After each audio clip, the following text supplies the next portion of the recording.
Hi everybody, Reggie here from TricLed. Want to show you another cool product that we've got coming out.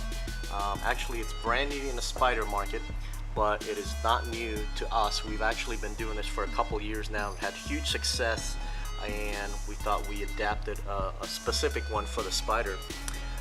We have an F3T here. As you notice, this is the top suspension arm, and right here you've got the plastic part that covers the A-arm. And what you're seeing here is actually a jumper port. This is connected to the positive terminal on the battery.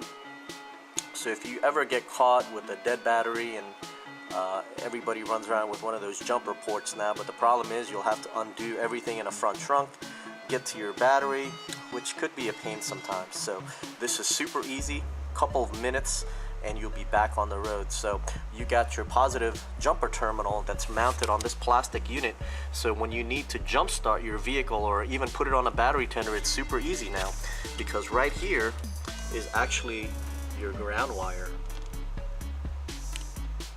right to the frame. So if you have a jumper port, all you've got to do is just open up this terminal port, put your positive here, your negative right here onto the frame, and go ahead and start your vehicle. It's as simple as that.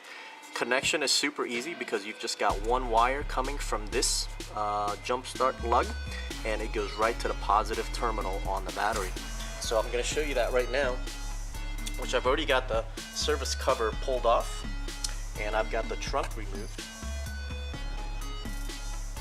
As you can see, we've got a secondary battery that we're running here, but we've also included a brand new terminal screw that will actually extend down and catch the nut underneath for your battery. And so this way, if you've got multiple accessories here, you'll be able to connect the new heavy duty gauge jumper port wire without any issues. And basically one wire install, and install the jumper port on the top A-arm, and you are all set